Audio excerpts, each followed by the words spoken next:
Okay, we'll start the meeting. Hello, I am Deepa Chaurasia. Sorry, we were waiting for the long time, but unfortunately, Rama ma'am will not be able to join us. I wish you all a very felicitous evening, and I heartily welcome all the respected teachers, our convener Dr. Pratibha Pant ma'am, esteemed speakers, and dear audience. First of all, Green Warriors Club really appreciates your gracious presence and your interest in exploring opportunities and learning new things in this period by joining the webinar. And we ensure that you'll definitely learn something good out of this. As we all know that this pandemic has made us realize that how important the environment is and how even a small change in human activities impact the environment. So today we present the webinar on the topic environmental laws and planet protection during COVID pandemic. The speakers today will give you a complete knowledge on the topic. But before we start, we would like to call upon Sneh to introduce us with the speakers.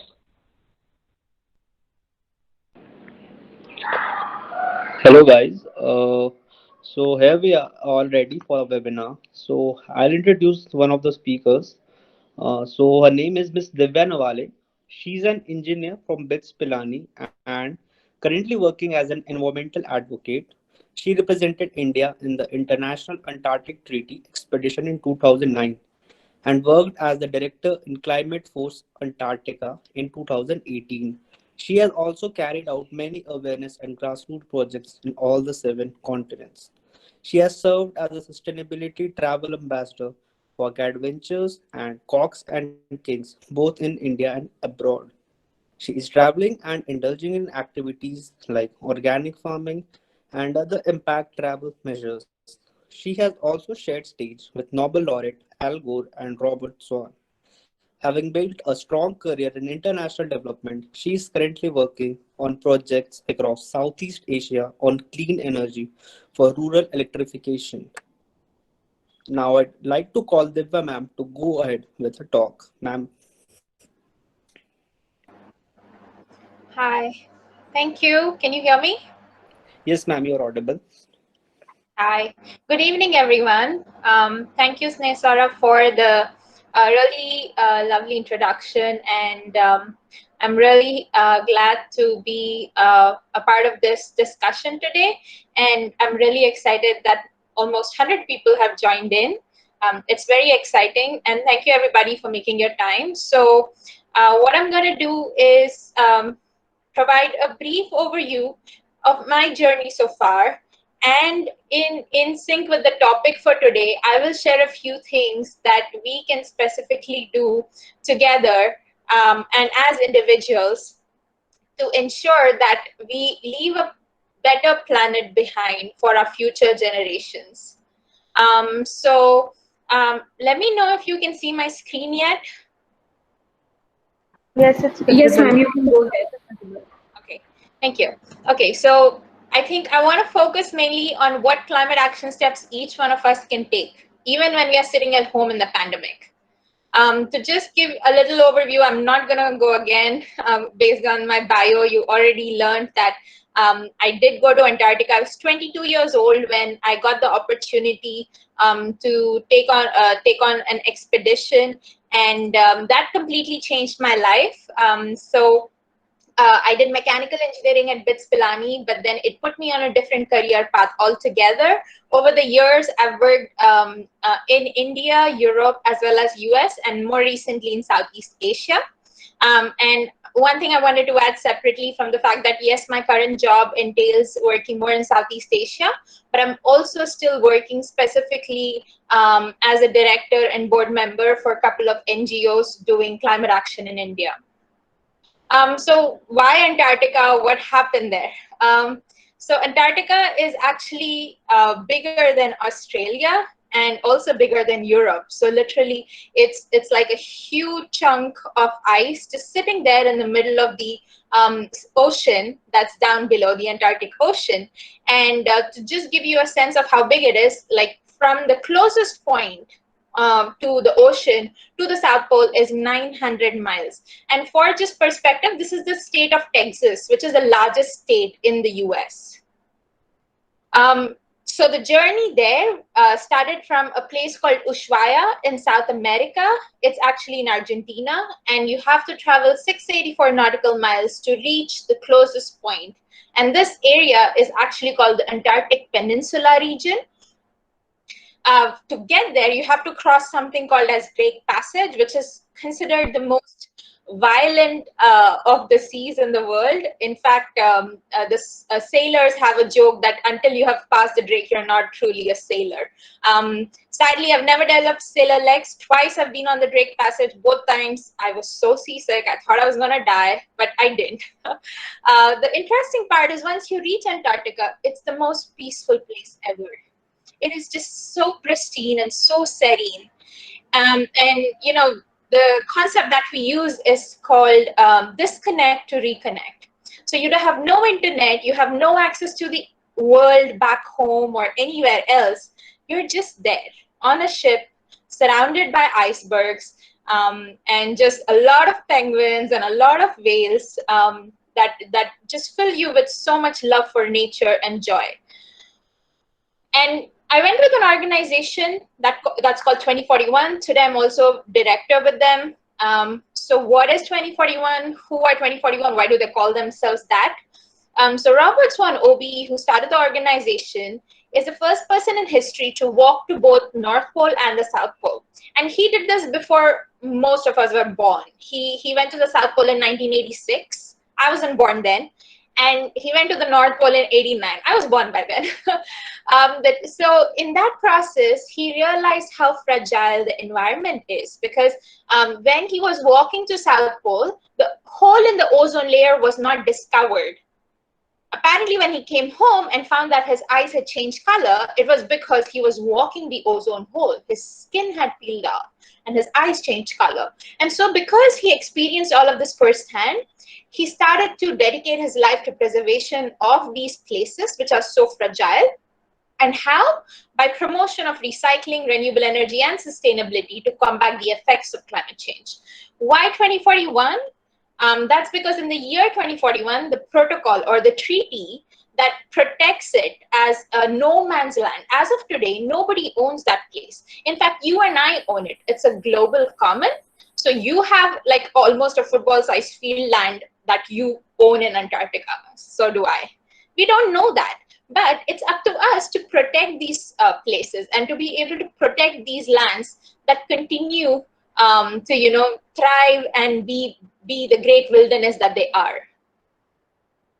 And so 2041 takes hundreds of people every year to Antarctica to experience the fragility of this environment and experience how nature is calling out to us. When you see the floating icebergs, when you see, some of the most amazing kind of wildlife there that is so unique to that place, you realize that, the nature is much bigger than us, that environment is much bigger than us humans. And yet we humans have done so much to overtake the planet. Even in Antarctica, you will find oil stations. This particular island called Deception Island, true to its name, was a place where I would say millions of whales were killed. Millions of whales were killed. At some point, the population of whales went down to like 10% really. They were endangered species. But eventually, whaling was made illegal. And you know why they were used? The funny part is, all that oil that came out of the whale blubber was only used for street lamps in Europe. We humans have a way of using the most beautiful of nature's gifts for the most trivial of things. And that's what we'll talk about. But to come back, yes, it is sad to see something so unnatural in the middle of the most beautiful place on the planet. Yet there are people. So 2041 has its own polar station. It's one of the very few organizations that is allowed something private on a land that is meant to be a global common, right? It's not owned by any country. So it's very difficult to find, a polar station, especially by a private entity. But 2041 actually runs its polar station on 100% renewable energy using solar panels and this tiny windmill. And all the people that go there return as environmental champions. Not to save Antarctica, really. We want to save the whole planet. But Antarctica becomes a symbol of protection and preservation of the planet. But, you know, when I came back from Antarctica, to me, as an Indian, the first thing I wanted to understand was actually go look at what's the most fragile environment in my own country. And, you know, I was very lucky to have made several trips to Himalayas over the years. Being from Hyderabad, I wasn't used to the cold weather. I lived in Pilani. That's where I experienced cold for the first time. But, you know, to actually be able to go to the Himalayas as a kid a lot of times, but then as an adult, I almost ended up going there like 6-7 times because it was because I wanted to learn more and do more in the space. So I volunteered with multiple organizations over the years, even in the Himalayas. If anybody ever wanted information on which organizations to work with in the mountains, please reach out to me. I'd be more than happy to help. But one of the most amazing projects that I had the opportunity to partner on was the 2041 education base that is built in Leh at the Mahabodhi School. And you can see I'm here again with Robert Swan, the same person you saw on my picture with Antarctica. He's the person who runs 2041.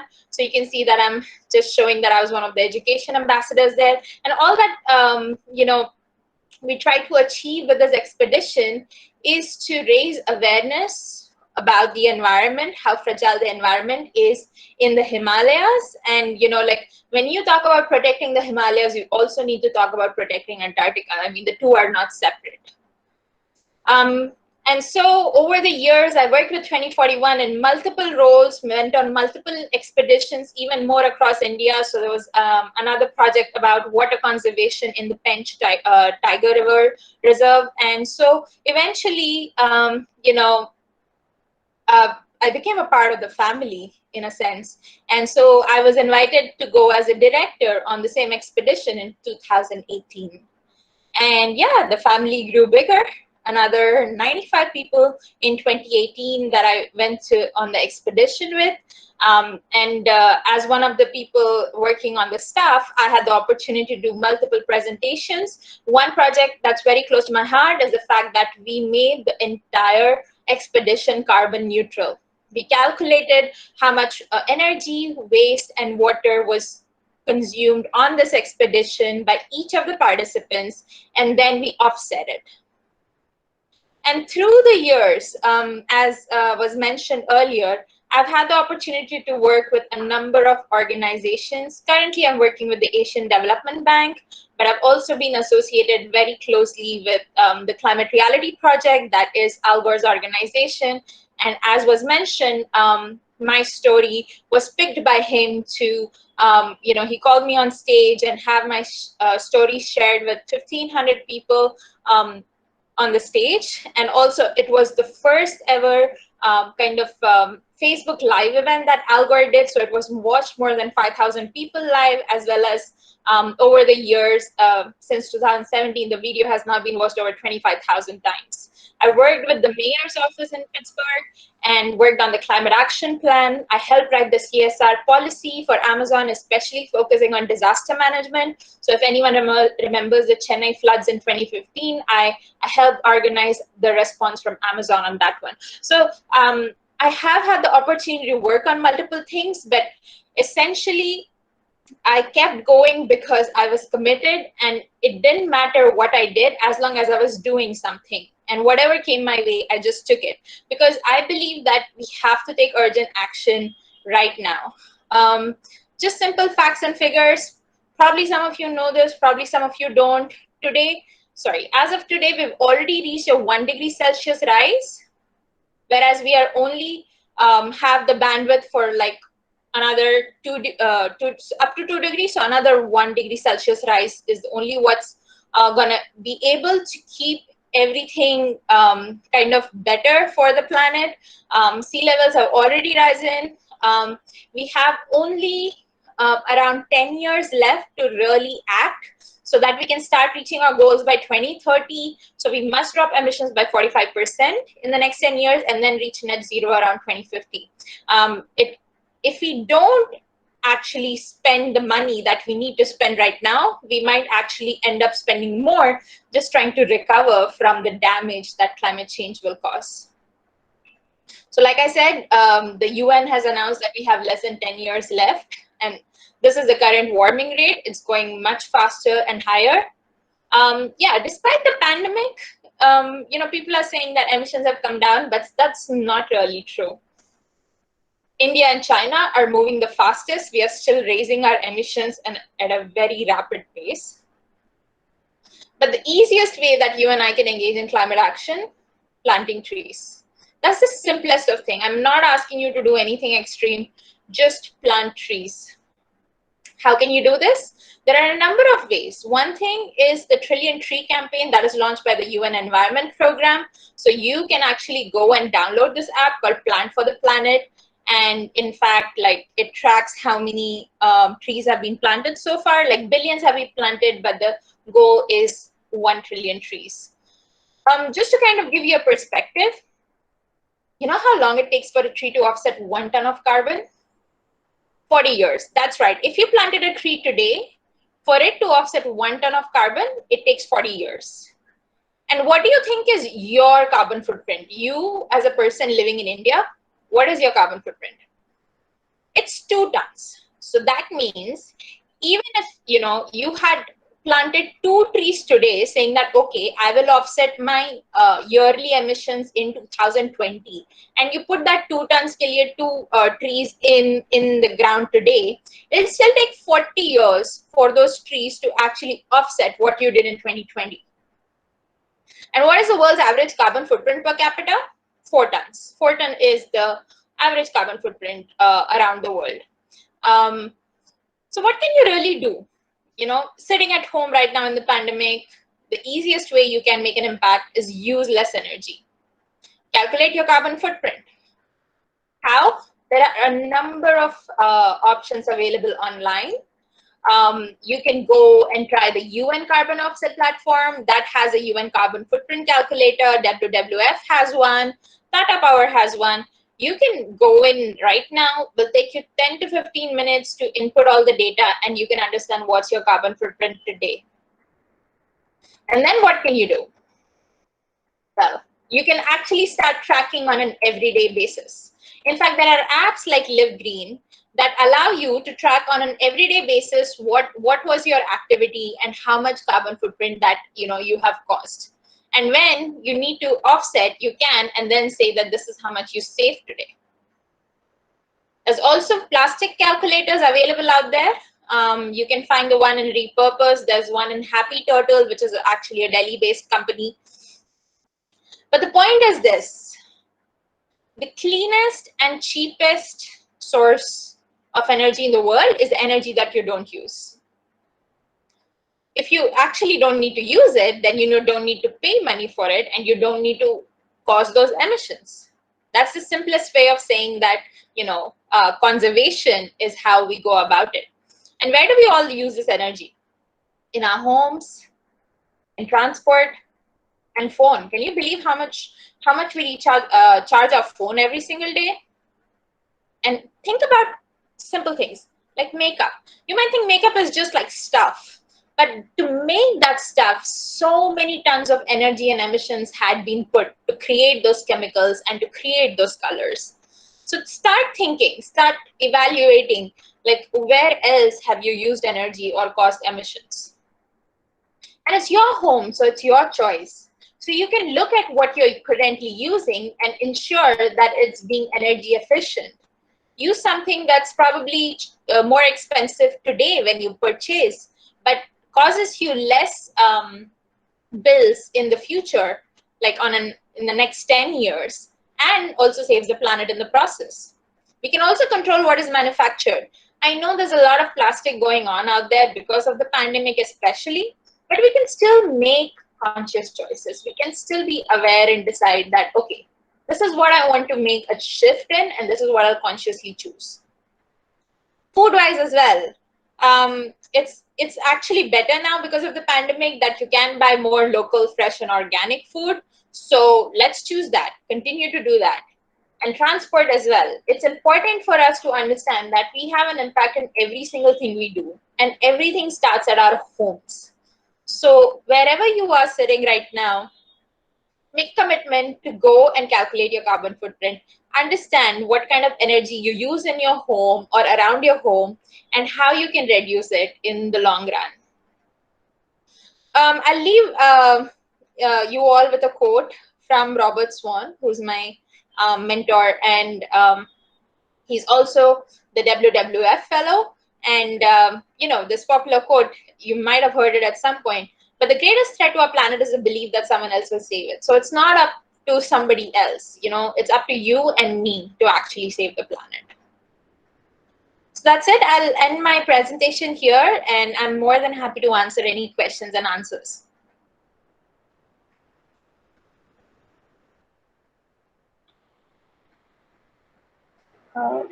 Thank you, Divya, for such an amazing talk. We'll take the questions at the end after both the talks. Yeah, sounds good. Thank you. Okay. Thank you so much, Divya ma'am, for such an inspiring exemplary talk. Now, I would like to invite our next speaker. That is Mr. Samuel Augustin. He is an environmentalist by passion and an economist by training who practices a minimum waste lifestyle. He holds a master's degree in economics. He is an expert in the broad domain of environment, specifically in the waste management sector at a personal and professional level. He is currently working with a renowned organization called Chintan India NGO, which aims at reducing the waste and upon the management of solid and electronic waste.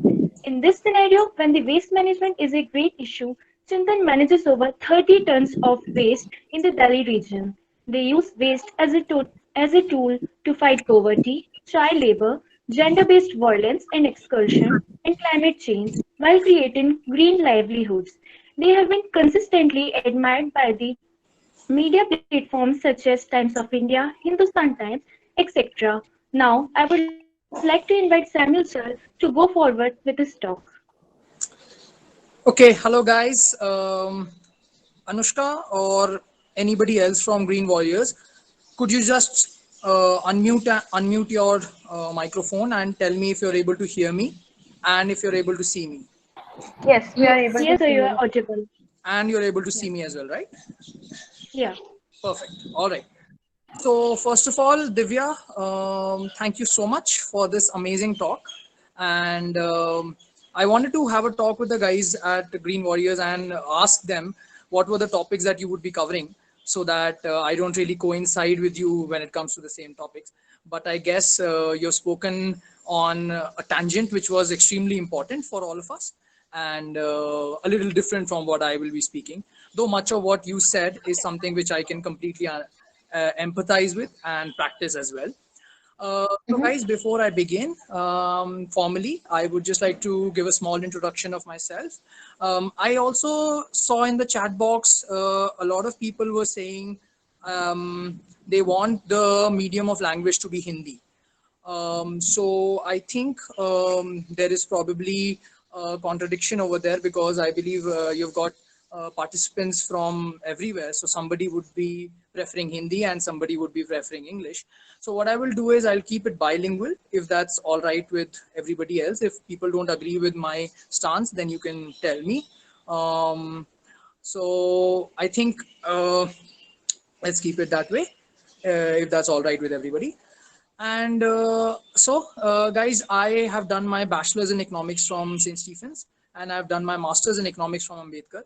The reason why I tell you that is because many of the people who are attending this talk are all college students, and it's easier to relate to the problems when you come from the same background, right?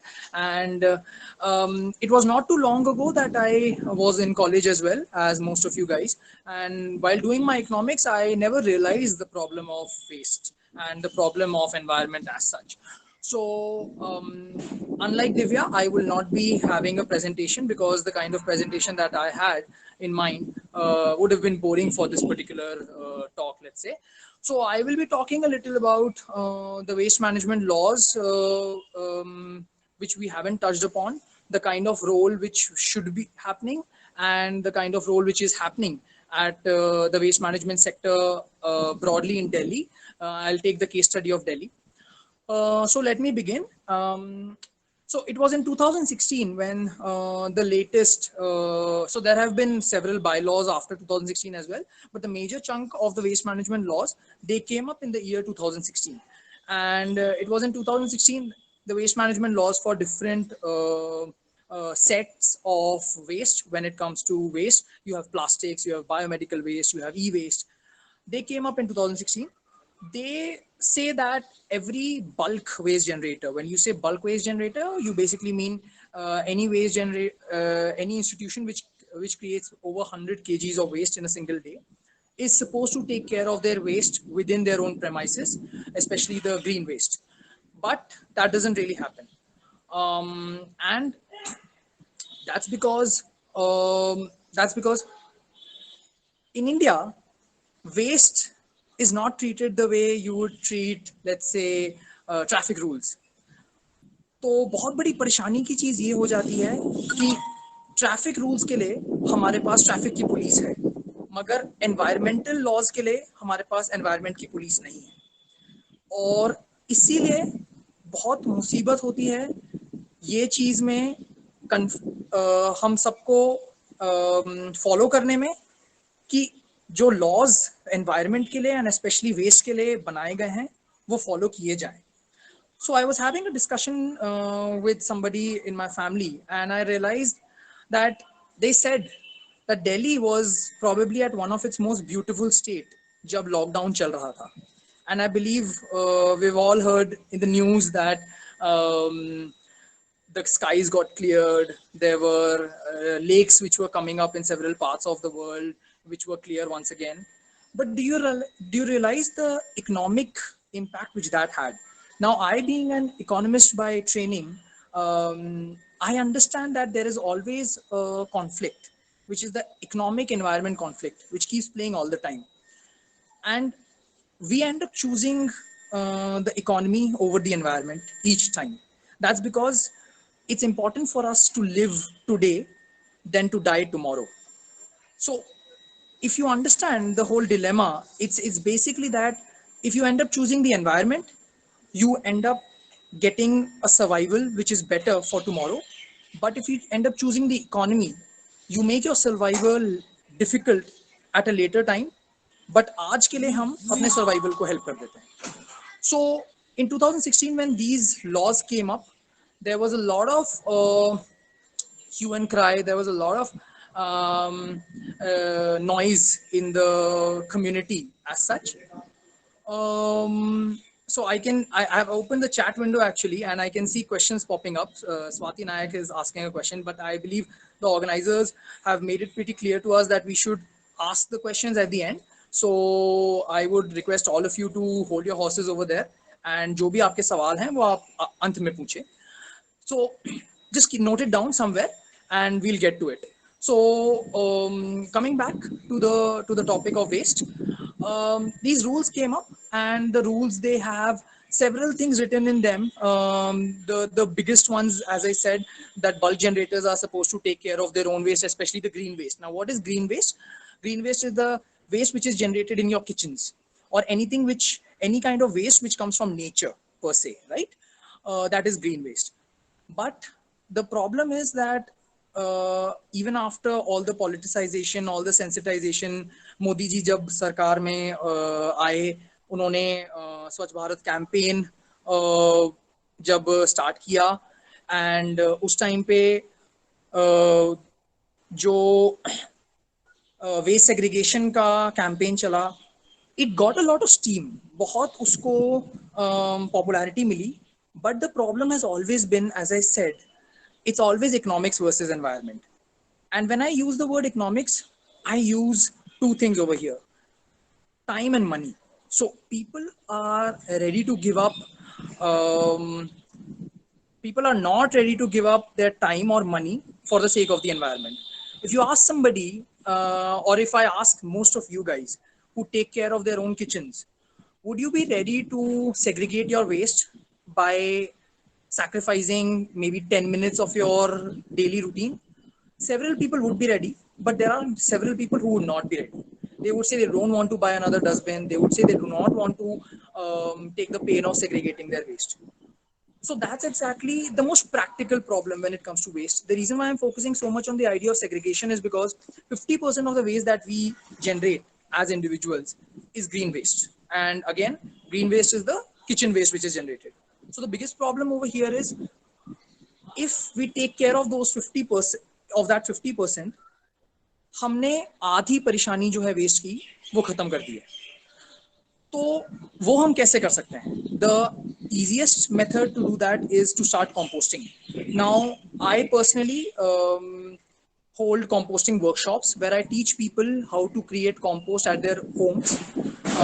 Being in Delhi, I reside in Delhi, and I conduct my workshops face to face. So before COVID, I used to do that, where I used to tell people who are living in apartments, who are living in any kind of domestic setting, जहाँ पे मैं उनको बताता था कि आप compost कैसे कर सकते हैं.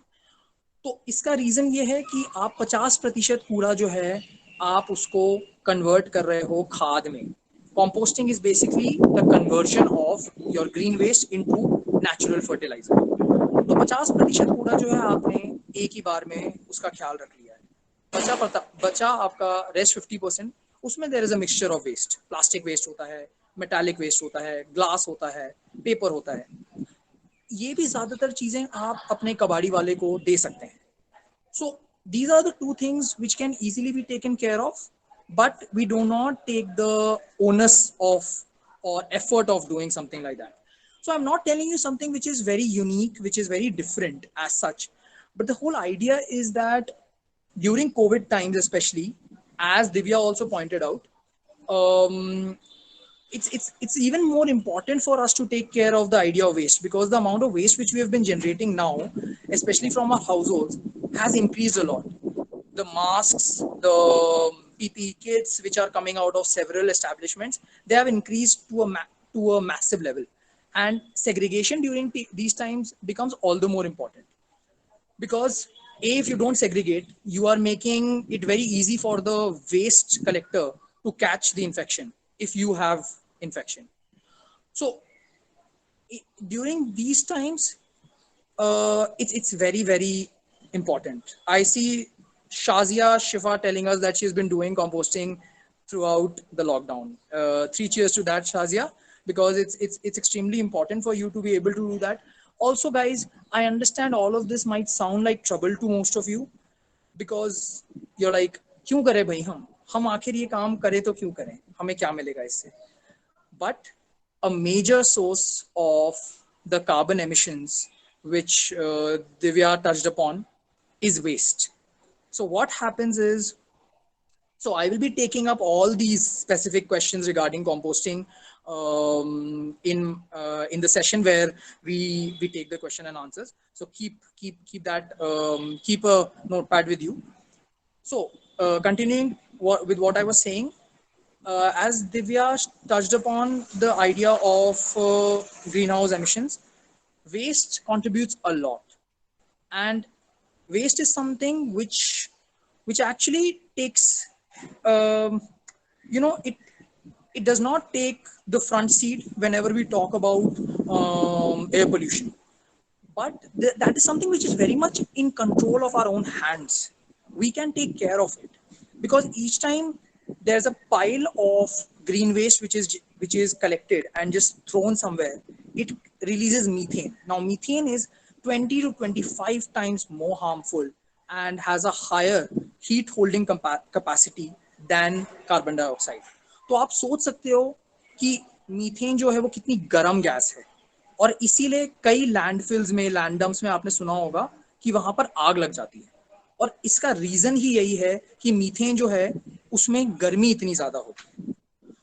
So I would like to keep my talk very short, and I would just like to say that, guys, as an individual, during COVID times and also during non-COVID times, taking care of your waste is something which is extremely important. Personally, for all of you who would like to venture out into the idea of taking care of your planet and taking care of the waste, you guys can connect with me offline once the talk is done and get to know more tips and for other sources as well. Also, one thing more which is very important is being somebody from the background of economics, I've chosen as a profession something which is very different and which is unique in the sense being in the development sector, especially in the waste sector, is not an easy job.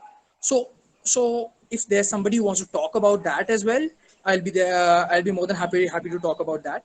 But I would like to end my talk by just focusing on the fact that 50% of the waste is in your hands, and that's a lot, and you will be actually helping the environment massively. Of course, a number of tips which Divya suggested were pretty great. So taking care of your energy consumption, taking care of the fact that when you're actually going out, you don't really always need to take the car or the scooty. You can walk or you have other options. It's obviously a case-to-case basis. I'm not making a blanket statement कि हर बार आपको पैदल ही जाना है. खुद का दिमाग लगाना है, खुद सोचना है कि कब आप एनवायरनमेंट के लिए करो कुछ और कब आप अपने लिए करो. So that's pretty much it. So back to you guys. Thank you, Samuel sir, for such an informative session. Now I think it's the time for question answer session, and we can take the questions from the chat box. So Satyarth has a question for Divya ma'am, that how to be a part of Save Antarctica mission. Divya ma'am. So you can do that sitting at your home. It's easy, right? Do everything that I said and Samuel sir also said. Look at your energy, look at your waste. How you become a champion for the environment is by doing things with the concept of think global and act global. And at the end of the day, it's up to you to decide what kind of choices you can make to embrace those changes in your lifestyle that will lead to so that you can become an eco warrior. Having said that, do check out 2041.com, which is the website for the organization that I had mentioned.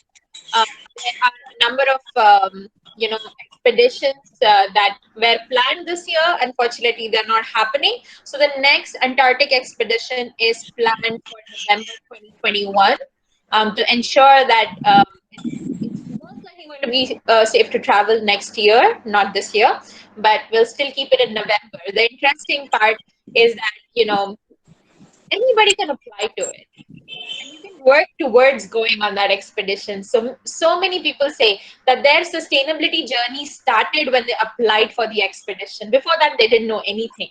But the moment they applied, they knew that Antarctica became their guiding force. And it was the same with me. I was very young, 10 years ago. I didn't know what to do with my life, but I applied for the expedition and that changed me. So you can definitely look at what the expedition is about and apply to it. And who knows, you may actually get to go on the expedition next year. While you're still sitting home, start looking at what you can do in your own home, in your own life. And that's how you become a champion for Antarctica. Thank you, Divya ma'am. Next question is asked by Swati Nayak. Being from economist background, what would be your take on sustainable development? That's a nice question, Swati.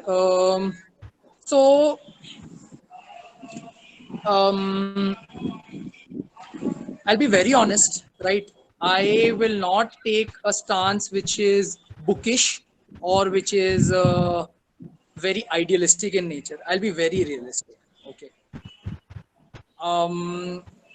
Being in the waste management sector for some time now, and I have worked with not just the waste management sector. Before working with Chintan, I was working with GIZ, which is International Development Agency.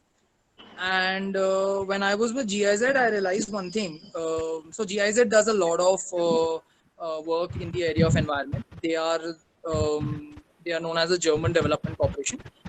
And the reason why I'm telling you all of this is because I've seen two different aspects of the development sector. One is the grassroots NGO space, and the other is the topmost international development agency. So GIZ is at the level of UN, UNDP, and all those big names that you talk about. See, to be honest, sustainable development is something which is very easy to say and extremely difficult to pursue. So what do you call sustainable development? Sustainable development is achieving economic growth while keeping sustainability in mind, right? I don't remember the textbook definition which was there in schools, but from a practical standpoint, that's what sustainable development is. I can share you the definition right now. So sustainability or sustainable development is defined as using your resources today in a way that it doesn't impact or reduce the opportunity for future generations to be able to use it. So as Divya pointed that out, that's a very textbook definition. Yeah. So see, that's what I meant. It's the UN defined it. The UN defined it in Montreal. Yeah. So Yeah. I'm glad Divya pointed that out. Thanks, Divya. It's a very textbook definition. Okay. So when you say that, I'll give you a small example.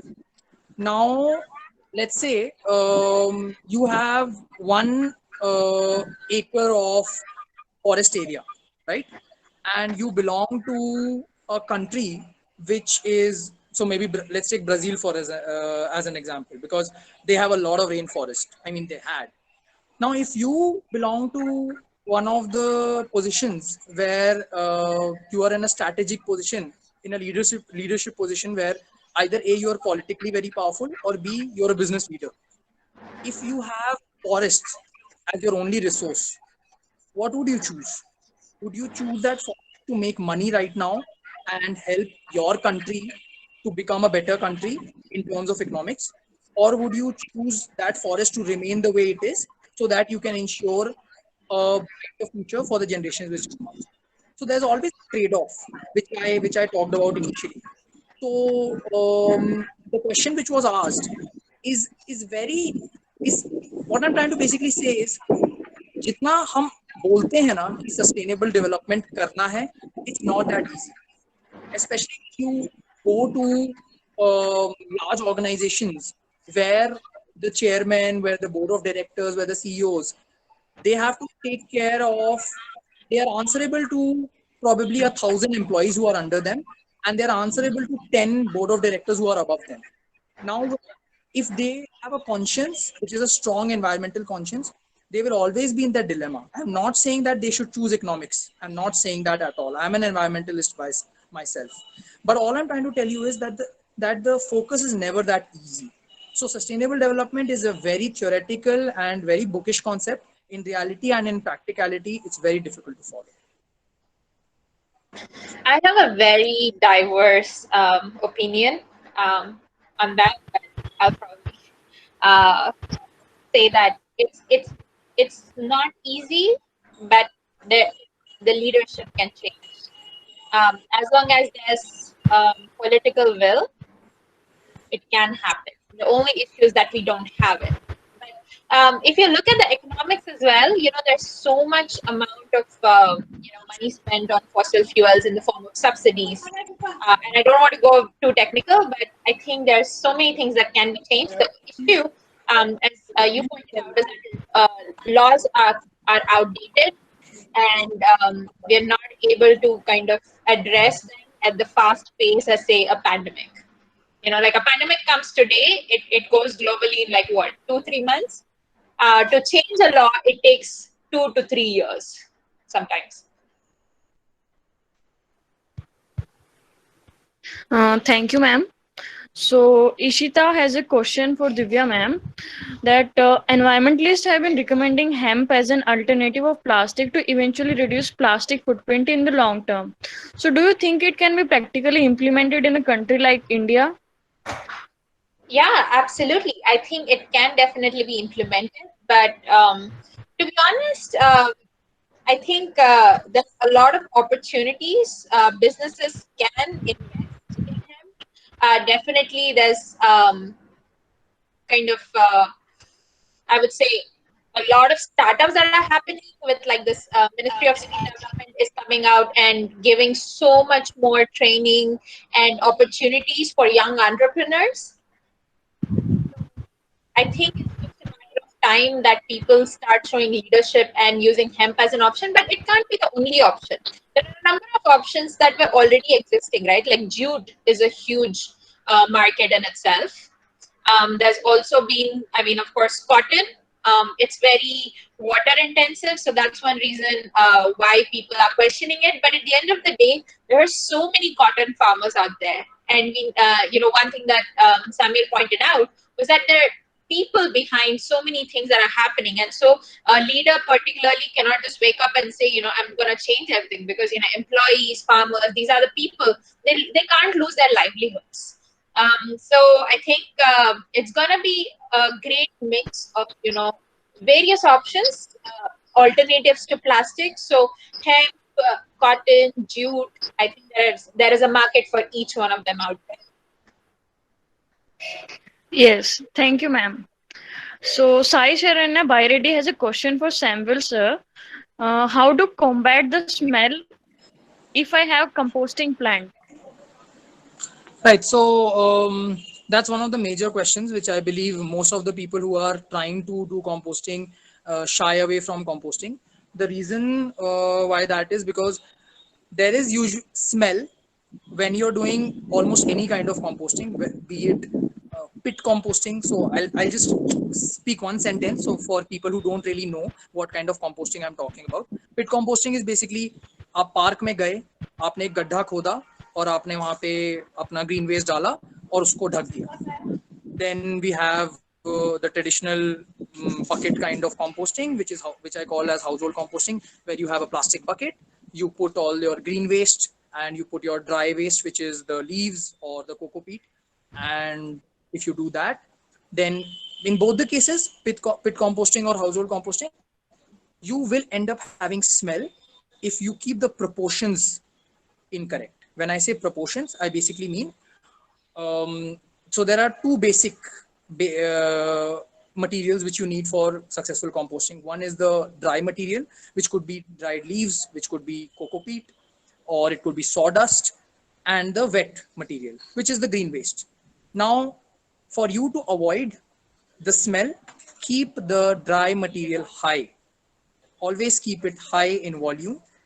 And if you are doing another form of composting, of course, then the answer for that changes again.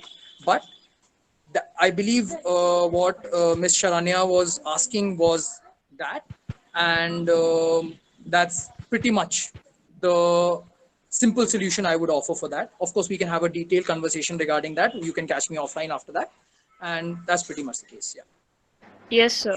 Thank you, Samuel, sir. So Krishna Mishra has a question for Divya, ma'am. Ma'am, what is your stand over new EIA 2020 Environment Impact Assessment, which is recently in news? Yeah, I think it's really important for us to act on it, definitely. The point is, we want our voices to be heard. And what the new EIA draft is mainly doing is stifling the voices, especially of the local people. And it's very interesting that this is happening while there are so many environmental disasters that are happening while there is a pandemic going, right? You might have all seen what happened in Beirut recently. That was a chemical hazard that was basically left unchecked and it led to an explosion. Um, it was almost like a war or something that was like when you look at the images. And then also the kind of gas leak that happened in Assam more than a month ago.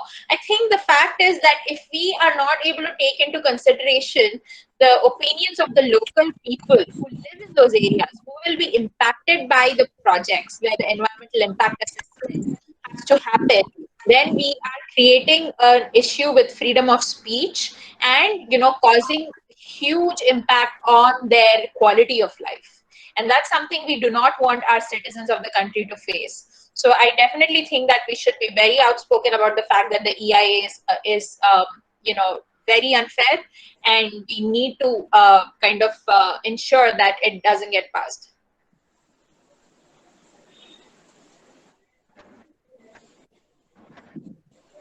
Thank you so much, ma'am. So now I would like to request our teachers, because some of our teachers are also here, so I would like to request them if they have any questions, so they can unmute and ask.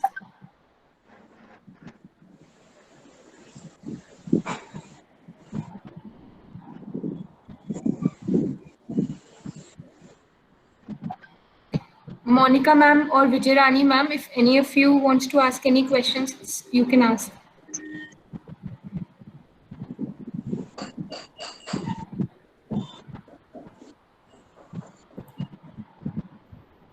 Okay, Thank yes, you so Monica much. ma'am. I think, no, I don't have any questions. I think you have been benefited by this talk. Thank the speakers. Thank you so much. I don't have any specific questions. Thank you. Thank you so much. No problem, ma'am. Thank you so much, ma'am. So now I would like to call Pratibha ma'am, our convener, to give a thank you note. Pratibha ma'am. Good evening, all. Can you hear me? Yes, ma'am. Yes, ma'am. Okay, on behalf of Green Warrior Club, Hansraj College, I take this opportunity to thank all those who were involved in organizing this webinar. I thank both the speakers of today's webinar, Ms. Divya Nawale and Samuel Augustin, for sharing your valuable knowledge with us and also enlightening us with various environmental related issues. Now we know how we can reduce our carbon footprints, how we can manage our waste sitting at our homes. I would like to thank our principal ma'am for her able guidance and support as always. Thank you, Vijay ma'am. Thank you, Monica ma'am, for your presence. I would also like to thank Ms. Manika Bhatia, the president of Green Warrior Club, and her entire team for planning and organizing this webinar. At the end, finally, I would like to thank all the participants who have attended this webinar. I can see the students from various fields and college are present here. I'm definitely sure that they have benefited from this